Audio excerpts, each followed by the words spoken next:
everybody. It's nice to see everyone here. Welcome in, welcome in, welcome in. My name is Nick. Welcome back to Conversations with Authors. Today we bring to you Joshua Ferris and his newest book, A Calling for Charlie Barnes. But before we get to our authors properly, allow me to be the first to welcome you back to Conversations with Authors. If you've seen one of these events before, then welcome back, and we're glad to have you again. But if you're new here, then Book Passage is a group of independently run bookstores out of the San Francisco Bay Area, and we host and run book talks just like these many times throughout the week. Some in person and many of them online, just like this one. As we are now streaming on YouTube and will continue to do so in the future, please consider subscribing by clicking the subscribe button just below the video. It helps us out a lot, it lets us know that you enjoy what's going on, and it's completely free to you. And additionally, it lets you know every time we go live if you click the notification bell just next to the subscribe button. If you don't like the idea of subscribing on YouTube, you can go to our website and sign up to our newsletter. It's just an email newsletter. It goes out every Monday. We're going to have it just this Monday, or this upcoming Monday as well. And you can do that as well. You'll get classes and stuff like that as well, which you can do. If you'd like to check out tonight's book, which again is A Calling for Charlie Barnes, or anything else that happens to be mentioned here tonight, you can find it all in the description below, or from me spamming it in the YouTube chat periodically. And finally, if you have any questions for tonight's speakers, please take the time to write them in the YouTube chat as you think of them. It's the only way to get your questions to the speakers, so don't miss out on your chance to do that. Now, allow me to introduce Joshua Ferris, who is the author of 3 previous novels, Then We Came to the End, The Unnamed, and To Rise Again at a Decent Hour, and a collection of short stories, The Dinner Party. He was the finalist for the National Book Award, the winner of the Barnes & Noble Discover Award and the PEN/Hemingway Award, and was named one of New Yorker's 20 under 40 writers in 2010. To Rise Again at a Decent Hour won the Dylan Thomas Prize and was shortlisted for the Booker Prize. His short stories have appeared in The New Yorker, Granta, and Best American Short Stories. He lives in New York and does not have twins. In conversation tonight, we have Lily King, who is the award-winning author of 5 novels. Her most recent novel, Writers and Lovers, was published on March 3rd, 2020. And her first collection of short stories, 5 Tuesdays in Winter, will be released November 9th of this year. Her first 2014 novel, her 2014 novel, Euphoria, won the Critics Award and the New England Book Award and was a finalist for the National Book Critics Award. Euphoria was named one of the 10 best books of 2014 by the New York Times Book Review. It was included in Time's top 10 fiction books of 2014, as well as NPR, Entertainment Weekly, Publishers Weekly, Salon's Best Book of 2014, and I imagine many more. Thank you, everybody, for coming out tonight. Thank you to Josh and Lily for being here. And now let me just hand over the show to you. Welcome. Thank you, Nick. Appreciate it. Thank you to everyone at Book Passage. Thank you to everyone for showing up, but really thank you to you, Lily. This is a real honor to be here with you. I'm a huge fan of yours. Oh, thank you. Thank you. Really, the honor is all mine. Congratulations on this book. Thank you. I was so glad to, be on the inside so early on and, have my little advanced reader's copy. Yeah. And I just loved it. I loved it so much. And, when you agree to these things and the book comes and you're like, wow, that's a big book.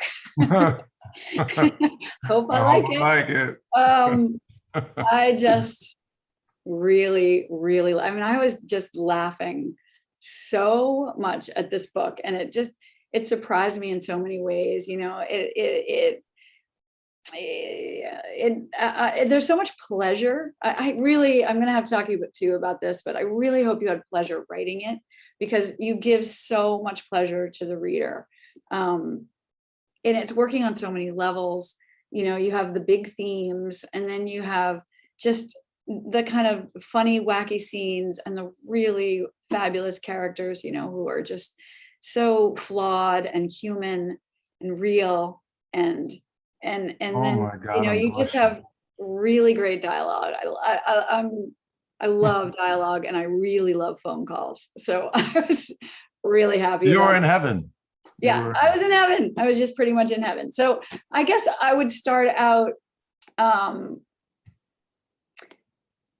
I'm a little torn. I want to ask you, to kind of just tell us all a little bit about Charlie Barnes. But then I also kind of want the origin story, like, what was your initial idea for it?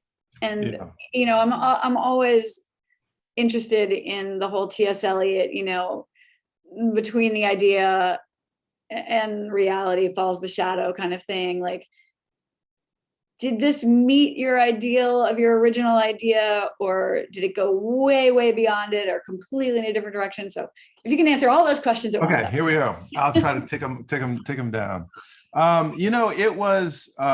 It came out of real life. I mean, you're right that there is real life, and then there's the book, and then there's the shadow. And the shadow is pretty big in this instance because it really was born out of a desire to kind of memorialize my father, I suppose, who died in 2014 of pancreatic cancer. And sorry. It was a shock. And actually, interestingly, he was diagnosed, had the Whipple procedure. The diagnosis in itself is sort of an epic story, and maybe we'll get to it, but had the Whipple procedure, which is like the only option you have if you're even going to have a surgical option. And then he survived for 7 years when he really, you should die. You should just die because unfortunately the disease is so deadly and so swift. But he didn't. He lived for these 7 years. And during that period of time, I should say that when he initially called me to tell me I have pancreatic cancer, he was weeping. He was a mess. He didn't know.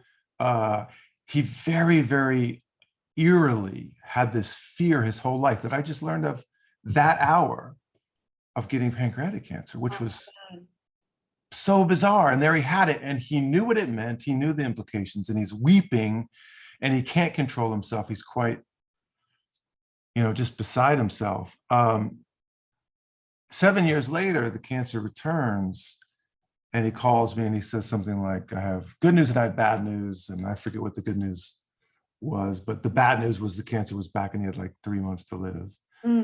Dry-eyed. He had done so much in that 7 years to sort of like come to terms with his mortality, thinking about God, dealing with the family and some of the things that he'd done in the past, so reconciling with his life as a man. And it was really extraordinary to see this transition, see this change.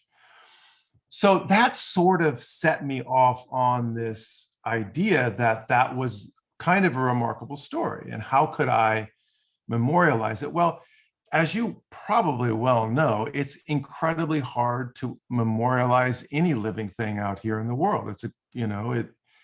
It has so much life and so much history and so much vibrancy and immediacy that when you try to take what's in your head and put it to the page, as any writer knows, it pales in comparison. And so a lot of the time that I was like trying to do this thing that it wasn't going to be a book. I didn't really even care. It was really just grief writing, It wasn't meant to be anything except for probably the exercise of my grief. But on the other hand, I had read this memoir by sort of like a traditional sort of secrets and lies memoir, in which a very secondary character kind of comes on stage and says something, gives the person a gift, and then waltzes off again. And in a creative misreading in the way that I read, I pictured her saying, I want nothing to do with this family. I want nothing to do with this memoir. I got to get out of here. And so that was incredibly sort of imaginative and playful. And it was in great contrast to the memorializing and the grieving and the just trying to get my father down. And so somewhere in the middle between like straight realism, even naturalism, where I was just trying to evoke my dad, and this wildly playful idea of how characters could want to not be in the book in which they find themselves, over time sort of came together and merged and became the book that I wrote. So I had these very warring impulses. Wow, that's really interesting. Tell me. Well, maybe read maybe this is a good time to let us hear a little bit about Charlie and okay. One of the things that was important to me was to sort of present him initially, present this Charlie Barnes, who is very different from my dad in many respects, present him sort of broadly. And, that first section is called Farce. And there is a sense in which everything that's broad about him, not only like about his character and the comedy and that sort of thing, but also sort of like the history, his, the many jobs